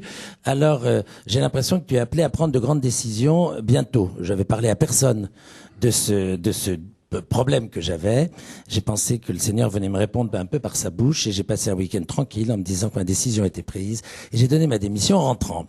Donc je dois beaucoup à Bénédictin, c'est cette paix que j'ai aujourd'hui. Alors, je me suis beaucoup penché, j'ai beaucoup réfléchi à partir de cette règle de Saint-Benoît. À propos, je trouve que cette réunion était excellente parce que je ne sais pas ce qu'elle va vous apporter à vous. Moi, elle m'a permis de lire plus à fond la règle de Saint-Benoît et je pense que les fruits se verront dans les mois qui viennent ou dans les années qui viennent car elle m'amènera à méditer beaucoup sur ce thème. Donc, j'ai été amené à réfléchir au rôle au fond, dans ce que j'ai lu dans la règle du Père Abbé, par rapport à celui du dirigeant.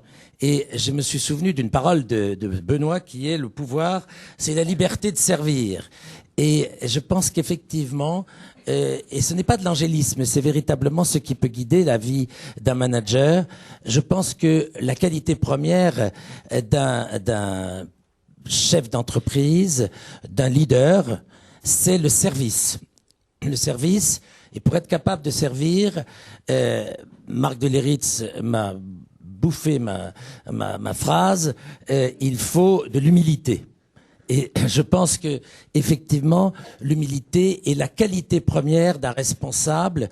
C'est dit et redit à l'intérieur, entre les lignes ou directement à l'intérieur de la règle de Saint-Benoît, cette humilité qui nous amène à nous connaître nous-mêmes, à nous connaître dans notre réalité profonde, à nous connaître dans notre plus grande fragilité.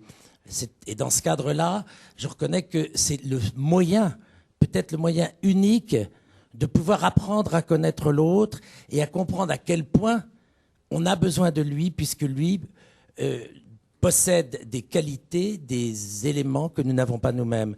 Donc l'humilité est essentielle. Elle est essentielle aussi pour apprendre à obéir. Parce que, paradoxalement, un chef d'entreprise, un responsable, doit être, à mon avis, obéissant. L'obéissance, la racine du mot latin, c'est véritablement écouter, entendre et ouvrir son oreille. Et donc, là encore, c'est cette écoute très profonde qui va amener le dirigeant à être amené à faire confiance aux autres, à les écouter et à diriger avec eux. Et dans ce cadre, c'est encore par cette qualité fondamentale qu'est l'humilité que l'on va être amené à avoir un leadership qui va être collégial. J'ai toujours cru, moi personnellement, beaucoup à la collégialité. J'ai toujours pensé qu'il était impossible de diriger seul une entreprise, même si la décision, et là-dessus c'est très clairement repris dans la règle de Saint-Benoît, la décision revient aux responsables, aux managers. Il est évident que la collégialité est essentielle pour permettre d'arriver aux meilleurs résultats dans une entreprise. Et ce n'est pas parce que de toute façon, par cette qualité de l'humilité sur laquelle je reviens et qui est mon leitmotiv du jour, c'est évident que c'est par là que l'on découvre des talents qui ne sont pas les nôtres et qui vont éventuellement nous amener à changer d'avis. J'ai été trop longtemps, responsable de mon entreprise, et je dirais que très souvent, j'ai été amené à changer d'avis à l'écoute de mes plus proches collaborateurs ou de groupes plus larges qui ont su me montrer un certain nombre d'avantages à agir d'une manière ou d'une autre. Et même si dans ce cadre-là, j'avais mon opinion très préparée, puisque j'ai longtemps cru que pour pouvoir faire progresser une entreprise, il fallait, au moment où on rentrait en réunion, savoir comment serait exactement la décision finale. C'est souvent vrai, mais ça n'est pas toujours vrai, et je pense que l'apport des autres est tout à fait importante. Et ça aussi, c'est une caractéristique de l'humilité.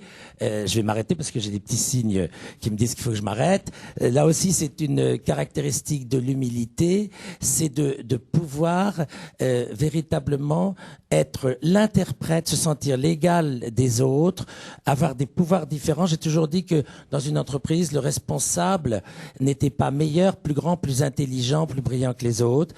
Il a une capacité peut-être à la synthèse, mais il a surtout la capacité à faire grandir autour de lui les autres qui vont éventuellement concourir au succès de l'entreprise.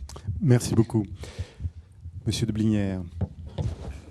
Bon, écoutez, d'abord, je remarque une chose, c'est que moi, je dors très bien le dimanche soir. Et ça fait longtemps que je dors bien le dimanche soir, parce que le métier que je fais, qui est un métier où, au fond, on est au cœur du capitalisme et très proche de l'argent, métier qui n'est pas aimé dans ce pays, est un métier que j'adore et que je respecte. Et je suis ravi d'être ici ce soir, parce que aujourd'hui, ce matin, pardon.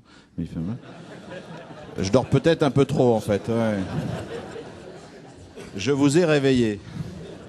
Bon, les fonds d'investissement sont des entreprises extrêmement particulières où finalement pendant des années on a recruté des jeunes qui sont les plus brillants, des polytechniciens, des ESSEC, des HEC, qui tous étaient avides de carrière et d'argent. Et au fond, dans un fonds d'investissement, il y a tout ce qu'il ne faut pas dans la règle de Saint-Benoît. Il y a l'argent, il y a la compétition et il y a la performance. Je ne vous raconte pas les performances que nous exigent nos investisseurs. Et grâce au Saint-Esprit, je me suis cassé le pied cet été, et donc j'ai été obligé, dans ma petite chaise, de lire la règle de Saint-Benoît. Et à la fin de la lecture de la règle de Saint-Benoît, je me suis dit, mais quelle est la légitimité d'un chrétien, patron d'un fonds d'investissement ? Et je me suis dit que je ne voulais pas rester dans la théorie. J'ai vraiment apprécié l'avant-propos d'Emmanuel Faber. Je pense que notre risque à nous, c'est, bon, on va se retrouver dans 40 minutes dans nos entreprises. Vous chez AXA, à la Société Générale, moi chez Barclays Private Equity, et on va se retrouver devant des moments de la vie de l'entreprise quotidienne. Donc je pense que la légitimité d'un patron, sachant que chez nous c'est très particulier, c'est d'abord quelqu'un qui donne l'exemple. Tu l'as dit. Et l'exemple, pas forcément dans l'entreprise. Parce que moi, je partage beaucoup ce que je vis en dehors de l'entreprise, dans mon entreprise. Vous avez parlé du réseau Entreprendre. Je participe à un truc qui s'appelle, avec Claude Bébert, la Business Angel des cités, où on va dans les cités. D'ailleurs, on a été un jour avec Claude à Mantes-la-Jolie, et puis on était devant une cinquantaine de jeunes de là-bas, on va dire, qui voulaient créer des entreprises. Puis il y en a un qui est venu me voir et il me dit « Mais toi, tu fais partie de quelle communauté ?» J'ai réfléchi un instant et je lui ai dit « Des chrétiens ». Il dit « Quoi ?» Donc, vous voyez, je pense qu'il faut donner l'exemple et s'afficher. Le moine, on le repère. Je pense qu'il faut donner l'exemple et s'afficher. Et moi, je parle beaucoup de ce que je fais à l'extérieur de mon entreprise. Je ne force pas les gens à faire ce que je fais, mais j'en parle. Deuxième chose, je pense qu'il faut accepter d'être mis en cause. Et mon associé, qui est, je crois, dans la salle, le sait, l'humour chez nous est très important. Et je pense que par l'humour, on peut aussi faire passer beaucoup de messages. Personnellement, j'en reçois énormément. Et je pense que, finalement, un chef, c'est quelqu'un qui se remet en cause tous les jours.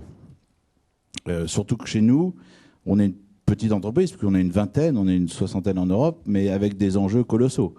Vous, chez AXA, vous, à la Société Générale, il y a beaucoup, beaucoup d'argent, mais réparti sur énormément de personnes. Pas partagé par énormément de personnes, mais réparti sur énormément de personnes. Chez nous, c'est beaucoup, beaucoup d'argent partagé sur peu de personnes, avec des responsabilités colossales, puisque quand nous investissons dans une entreprise, nous avons non seulement notre attitude de chrétien ou d'homme responsable, choisissant le bien vis-à-vis de nous-mêmes et des gens avec qui on travaille, mais aussi vis-à-vis des entreprises dans lesquelles nous sommes actionnaires. Et là aussi, il faut qu'on donne l'exemple. Et là, ici, il faut qu'on ait une attitude responsable. Alors, Moi, j'ai retenu une chose, et puis je laisserai, parce que je pense que c'est intéressant qu'on débatte, j'ai retenu une chose de la règle de Saint-Benoît que je vais appliquer dès tout à l'heure, dans 40 minutes. Dans son enseignement, on parle de l'abbé bien sûr, il doit toujours pratiquer la règle de l'apôtre Paul, fait des reproches, encourage et menace. Donc moi, je pense que c'est très vrai tout ça, mais il faut que ce soit aussi accepté sur soi-même. Alors, la particularité de notre métier, c'est qu'il y a beaucoup d'argent, il y a peu de monde, donc c'est très difficile de donner une vraie valeur et un sens à son métier parce que on a été élevé dans un monde très anglo-saxon où la culture de l'entreprise dans les fonds d'investissement, c'est le TRI, c'est Big is Beautiful, je gère 2 milliards, 1 milliard, 4 milliards, 5 milliards. C'est j'ai fait une opération exceptionnelle. Dès qu'on en fait une dans ce pays, on est critiqué. Dès qu'on a un problème, on est aussi critiqué. Donc finalement, je pense qu'il faut s'afficher, se laisser critiquer, accepter l'humour, et puis parler aussi un peu de ce qu'on fait à l'extérieur. Je crois que c'est fini le temps où il y a une coupure, il y a une espèce de mur entre votre vie personnelle et votre vie professionnelle. Donc le dimanche soir, je dors bien, et je serai ravi dans 40 minutes de retourner dans mon bureau. François Villeroy de Gallo. Oui, bonjour. Il y a beaucoup de choses qui ont été dites déjà, donc je voudrais peut-être faire 3 notations rapides à partir des nombreux chapitres de la règle. La première, c'est que notre expérience de dirigeant, c'est une expérience des limites. Je crois qu'on le vit tous, et j'imagine que c'est la même chose pour un père abbé, parce qu'on a parlé de contradiction et d'humilité. Il y a une phrase que j'ai beaucoup aimée dans la douceur de la règle, c'est « l'abbé aura toujours devant les yeux sa propre fragilité ». Et je crois que cette invitation, c'est aussi une invitation à la confiance. Voilà, on fait avec nos limites dans des situations de tension et de contradiction. Il ne s'agit pas de donner des leçons de morale, jamais. Pour autant, il ne faut pas renoncer ni à agir au quotidien comme dirigeant, ni à vivre en chrétien. La deuxième notation, c'est que notre expérience de dirigeant, c'est une expérience de service. Je suis persuadé, comme probablement beaucoup d'entre vous, que l'autorité, ce n'est pas un pouvoir, c'est un service. C'est un service que nous rendons à la collectivité de l'entreprise, et d'abord le service de la décision.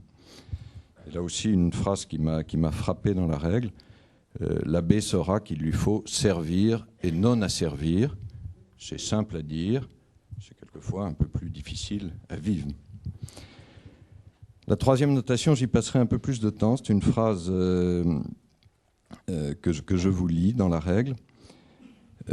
L'abbé se conformera et s'adaptera à tous selon les dispositions et l'intelligence de chacun, si bien que non seulement il ne pâtira d'aucun dommage du troupeau dont il a la charge, mais qu'il se réjouira de l'accroissement d'un bon troupeau. Bon, c'est un peu idéalisé, il faut bien dire, par rapport à la vérité de ce que nous vivons chaque jour. Mais pour autant, je trouve qu'il y a 2 verbes clés dans cette phrase. Le premier, c'est s'adapter à tous, et non pas conformer chacun à une norme, comme ça peut être la tendance d'un certain nombre de modèles de management.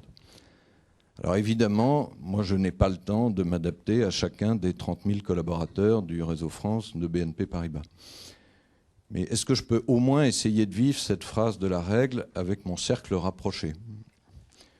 Comment je les écoute dans des entretiens bilatéraux qu'il faut caser absolument dans l'agenda et protéger, dans des temps de gratuité que je passe avec eux, qui ne soient pas seulement sur les sujets professionnels.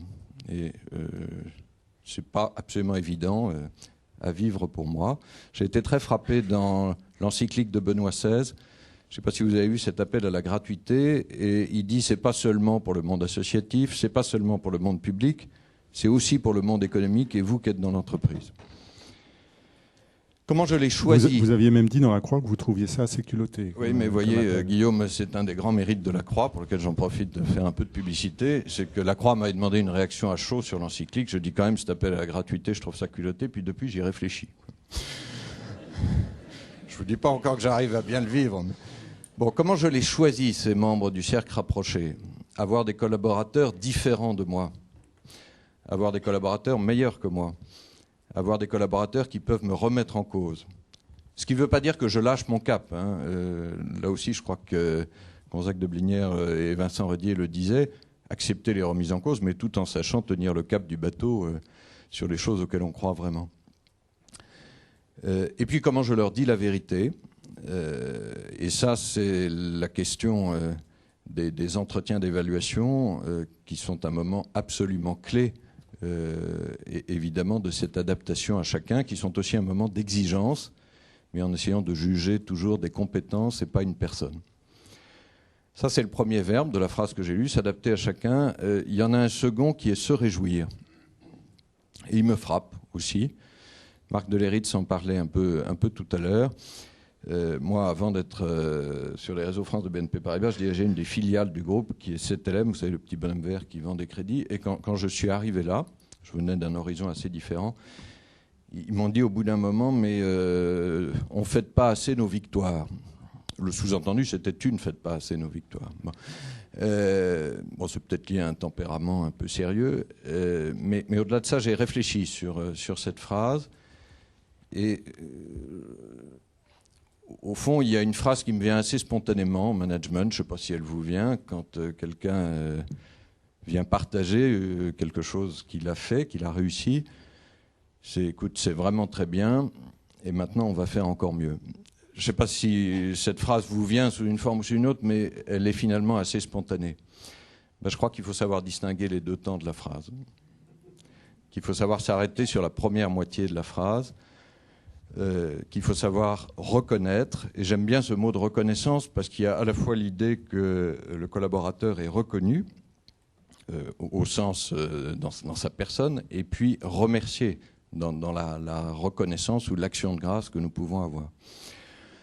Alors, est-ce que dans se réjouir, on peut monter jusqu'à une certaine dimension spirituelle ?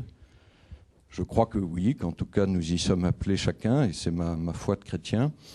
Je pense qu'il peut y avoir une action de grâce ou une louange pour ce qui se passe de beau dans mon entreprise. L'entreprise, c'est un lieu de création. On a parlé de co-création tout à l'heure. C'est un lieu de création de richesse, mais je crois que c'est aussi un lieu de création un peu avec un grand C. Nous sommes chacun responsable d'un petit secteur du monde, et dans ce secteur-là, nous contribuons à rendre le monde meilleur. Nous sommes créateurs. Et ce sens du travail, ce sens créateur du travail, le ora et labora, évidemment, nous invite. Je termine peut-être par une petite notation qui n'est pas dans la règle, qui est dans le livre de la Genèse, le premier chapitre de la Bible. Alors je vais faire un parallèle un peu osé entre Dieu et les dirigeants que nous sommes, mais c'est juste un parallèle pour aider. Moi, j'ai toujours été très frappé par la succession de ces trois verbes au passé simple. Dieu dit, Dieu fit, Dieu vit. Je trouve que ces trois temps assez forts de notre action comme dirigeant, et dans le Dieu vit, qui est le troisième temps, c'est Dieu vit que cela était bon. Donc que je me réjouisse aussi avec ceux qui font mon entreprise de tout ce qu'ils ont réussi. Alors nous arrivons au moment de la conclusion, et nous allons écouter le père Didier Le Gall. Alors à l'inverse de ce que j'ai fait depuis le début de notre rendez-vous, je ne vais pas commencer par les fonctions économiques, mais par l'engagement religieux, puisque le père Le Gall est moine à l'abbaye de bénédictine de Saint-Vendry, c'est en Normandie, entre Rouen et Le Havre. Vous êtes depuis 1993 célérier de l'abbaye, et à ce titre chargé d'en gérer l'activité économique. Et donc cela vous vaut d'être président du directoire d'une société qui s'appelle Ascendi, qui gère des activités propres à l'abbaye, mais qui également investit auprès de créateurs d'entreprises et qui accompagne des projets. Voilà, alors je vais vous donner la parole, mais je ne résiste pas au plaisir avant de citer ce que dit la règle sur le célérier. Comme célérier du monastère, on choisira dans la communauté un frère sage et de caractère mûr, sobre dans le boire et le manger. Il n'est pas orgueilleux, ni agité, ni injuste, ni lent, ni dépensier, mais animé d'un respect confiant envers Dieu, pour toute la communauté, il sera comme un père. Vous avez la parole. Je voudrais simplement mettre quelques limites à cet exercice de transposition auquel on s'est livré ce matin et qui avait été bien mis en exergue par Emmanuel Faber au début de cette réunion. On a d'abord à faire une règle pour des moines. Et le moine, monos, c'est celui qui est polarisé par le désir de la vie éternelle. Et la place centrale de la vie du monastère, de la vie de l'homme de Dieu, c'est la prière. Plusieurs fois, on a parlé de ora et labora. Et donc, il faut toujours se souvenir, effectivement, comme le disait Emmanuel Faber, de cette unité et de voir que notre journée, que notre vie est structurée par la prière. Donc, une entreprise n'est pas un monastère, et ce serait une bêtise, une erreur de le penser ou de le voir le réaliser. Et réciproquement, un monastère n'est pas une entreprise. On n'a pas exactement la même finalité et les mêmes moyens. Au monastère, le bien des âmes l'emporte sur le bien de l'ordre. Ça veut dire qu'à un moment donné, on peut prendre des décisions qui vont être pour le bien d'une personne ou de la communauté et qui n'auront pas forcément une finalité par rapport à l'ordre économique. Par exemple, au monastère, on a une boutique, comme beaucoup de monastères, et on nous dit, mais vous pourriez faire de la publicité. Enfin, Saint-Mandric, c'est super connu. Sur l'autoroute, sortie, abbaye, boutique, une remise au péage. Enfin, et nous, on se dit, non, on accueille les gens qui viennent, mais on ne cherche pas à les faire venir. Comme pour la communication, on essaye d'améliorer notre savoir-faire sans le faire savoir. Cependant, je pense qu'avec cette règle, on peut trouver, et c'est ce que je voudrais vous livrer très rapidement ce matin, en résumant ce qui a été dit par les différents intervenants, on peut trouver des fondamentaux qui ont quelque chose à dire aux managers d'aujourd'hui. Un premier élément, et qui a été souligné au début de cette intervention, c'est qu'on a un premier triptyque qui est une communauté, une règle, un abbé, et qui est fondamental. Lorsqu'il y a un de ces éléments-là qui disparaît, l'édifice s'écroule. Un deuxième élément qui n'a pas été très souligné, mais qui, d'après moi, est très présent et très prégnant dans la règle, même s'il n'y a pas un chapitre consacré à ça, c'est l'erreur comme source d'amélioration. Un troisième élément que je voudrais souligner, c'est le silence, l'écoute, l'obéissance. Et on a fait allusion. Mais ces trois éléments sont très importants. L'humilité, la douceur et la louange. Et on les a évoqués aussi. Mais la conclusion a pour mérite de ne rien chercher d'autre que ce qui a déjà été dit. Et la stabilité et le temps, la notion du temps. Tout d'abord, une communauté, une règle, un abbé. Un monastère, c'est une communauté, mais une entreprise, une ville, un pays, l'univers, c'est une communauté de personnes. Et saint Benoît le dit dans le prologue, la communauté cénobétique est la plus forte espèce de moine. Pourquoi ? Parce qu'on vit tous des êtres différents. On dit on choisit ses amis, on ne choisit pas ses frères. Donc origines différentes, générations différentes, cultures différentes, qui se réunissent pour mener une fin dans un monastère. Et cette communauté milite sous une règle et un abbé. Et l'un des premiers éléments importants, c'est, et je pense que c'est fondamental dans une entreprise, c'est avoir le souci des personnes et le souci du bien commun. C'est mettre la personne en premier et non pas la communauté en premier. Mais jamais mettre la communauté en péril par rapport à une personne. On dit de l'abbé qu'il est soin de tous. Si l'un d'eux vient à manquer de quelque chose, de déraisonnable, qu'il ne l'impose pas en le rebutant avec mépris, mais qu'il lui refuse avec raison et avec humilité. Il dit ça du Célérier. Donc ça veut dire qu'à un moment donné, il faut, dès qu'il y a un problème, dans une de nos entreprises, on avait eu un problème avec l'alcoolisme, eh bien, essayer d'aller jusqu'au bout pour pouvoir accompagner cette personne. Et à un moment donné, s'il faut arriver à un processus de licenciement parce qu'on n'arrive pas à le conduire jusqu'aux soins, on fera le faire parce qu'il y a un détriment pour la communauté. Mais on va jusqu'au bout du bien de la personne. La communauté, c'est aussi accepter, même dans une entreprise, toute communauté humaine, que ce soit un lieu de vulnérabilité. La vulnérabilité, c'est la porte de l'amour. Ça veut dire qu'à partir du moment où on est vulnérable, on est ouvert aux autres. Et pour un chrétien, on est ouvert aussi au tout autre. C'est pour ça que saint Benoît dit dans sa règle, à propos des frères, ils s'honoreront mutuellement avec prévenance. Ils supporteront avec une très grande patience les infirmités d'autrui. Ils s'obéiront mutuellement. Il dit aussi pour les plus jeunes honoreront les anciens. Et les anciens auront de l'affection. Ce n'est pas du pathos, c'est de l'affection pour leurs plus jeunes. Si à un moment donné, cette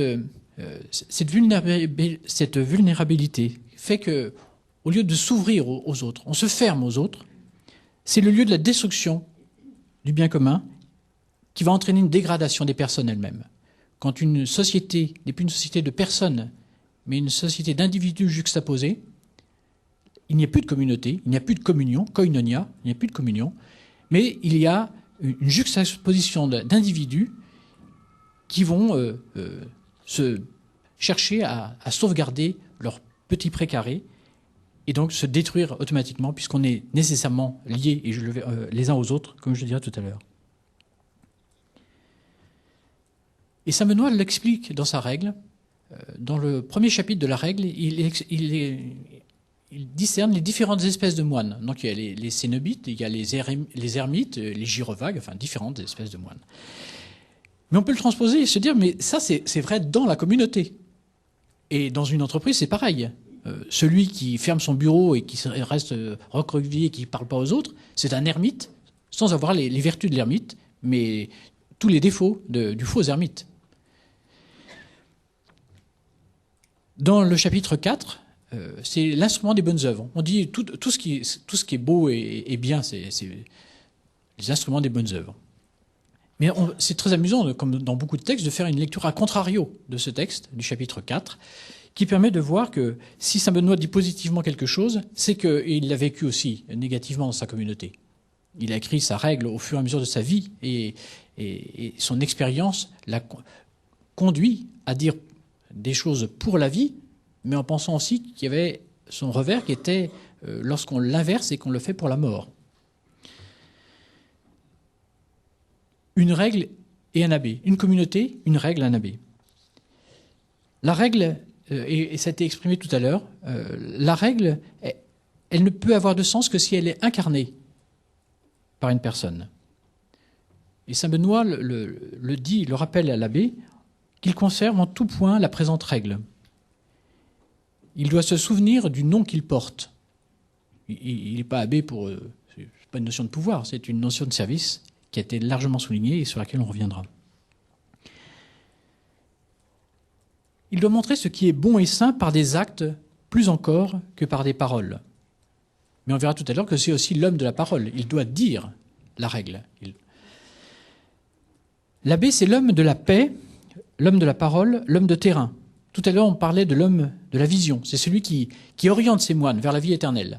Donc il leur montre le chemin par son exemple, mais aussi montre à chacun quelle est la voie étroite, la voie de crête qu'il doit emprunter pour arriver à la vie éternelle. Et donc il doit s'accommoder aux exigences des caractères variés de chacun des moines. Comme dans l'entreprise, on doit connaître chaque personne est aimable. On avait dans notre entreprise un homme handicapé, avec un handicap mental, qui faisait peu de travail. Il ramassait les corbeilles à papier. Et un jour, ce monsieur avait une hygiène relative. Et donc, même un aveugle savait qu'il était passé. Donc, il y a des salariés qui sont venus me voir en me disant « mais ça ne peut plus, il sent mauvais, il ne fout rien ». Donc, je l'ai appelé, je lui ai dit « je vous donne 8 jours de congé ». Donc, il est parti en congé, mais les corbeilles continuaient à se remplir pendant qu'il n'était pas là. Donc, on est venu me voir, on m'a dit « mais les corbeilles ». Et je leur ai dit « mais vous voyez, vous dites qu'il ne sert à rien. Et pourtant, il est indispensable. Donc, il y a personne n'est indispensable, mais tout le monde est nécessaire. Donc il doit y avoir, trouver ce qu'il y a d'aimable dans chacun. Et savoir, l'abbé, c'est l'homme de la maïotique, c'est celui qui va comme le chef d'entreprise. Je pense que c'est la plus belle mission du chef d'entreprise, c'est d'accoucher les personnes à elles-mêmes, révéler les personnes à elles-mêmes. On a largement parlé durant cette matinée du conseil. Et saint Benoît dit de l'abbé qu'il fera tout avec conseil. Et le conseil, il est encore plus large que ce qui a été évoqué ce matin. Je pourrais résumer la nature du pouvoir de gouvernement d'un abbé dans un monastère, qui est de l'ordre synodal. C'est-à-dire que c'est lui qui est l'abbé, c'est lui qui doit guider ses frères, mais il fait tout avec conseil, même si à un moment donné, il doit dirimer, prendre une position. Et donc, il est entouré, l'abbé. Il a une vraie structure de gouvernement. Il y a le prieur, le célérier, l'économe, son conseil, le conseil des anciens, comme dit la règle, et la communauté. Et donc, il appelle les frères en conseil. Faites toutes choses avec conseil. Il lui rappelle la règle. Et ce conseil, il le recherche aussi dans la nouveauté. Il dit que des fois, c'est pas toujours, mais des fois, le plus jeune dira la parole nécessaire et l'avis éclairant. Et donc, il faudra tenir compte de ce que dit le plus jeune. Mais il va encore plus loin quand il dit, lorsqu'on accueille des moines venant d'autres monastères qui veulent créer leur stabilité dans le monastère, eh bien, il aura recours à l'avis de ces étrangers. C'est-à-dire qu'on peut, ce n'est pas un consultant, mais c'est quelqu'un qui est hors de la communauté, qui peut-être pourra s'y intégrer, mais vers qui on cherche aussi conseil. Donc, la recherche de conseil de l'abbé est extrêmement large. Et la principale vertu de ça, c'est que tout doit être fait avec discrétio, le discernement, le souci du discernement. Il n'est pas là pour mener un combat qui lui appartient, il est là pour mener une marche qui lui est confiée pour ses moines. D'où le pouvoir de servir qui a été largement souligné pour le dirigeant d'entreprise. Et dans ce pouvoir de servir, saint Benoît dit « l'abbé ne fera pas exception de personne ». Donc il n'y a pas de préférence. Et quand il parle de préférence, il dit parce qu'il y a une préférence dans le bien. Ce n'est pas une préférence affective, il reconnaît le cheminement du bien dans son moine. Une égale charité pour tous, lui demande la règle. Consacrer toute sa sollicitude, dépenser tous ses soins. Voilà des éléments extrêmement importants dans l'exercice de l'abbé. Une communauté, une règle, un abbé. L'erreur comme source d'amélioration. À travers la règle, même s'il n'y a pas d'éléments philosophiques à porter pour expliquer ce que je vais dire, il y a une réelle dynamique du don. Tout dans la communauté est conçu. On donne sa vie à travers sa consécration, mais toute la communauté doit vivre de ce don. Et ce don, il a une dynamique. Ce don, il est toujours reçu, accueilli, transmis. Reçu, accueilli, transmis. Avec une phase de liberté extraordinaire, c'est qu'on peut refuser de recevoir le don et on peut refuser de le transmettre. Dans l'entreprise, on dirait client-fournisseur. Mais ça veut dire qu'on est tous, à un moment donné, avec une phase de dépendance, de liberté d'indépendance et d'interdépendance. Et que ça, c'est la vraie dynamique d'une communauté. Mais pour que le don puisse s'exprimer jusqu'au bout, il faut qu'il y ait du pardon. Ce qu'on dit pudiquement des fois dans nos entreprises, le droit à l'erreur.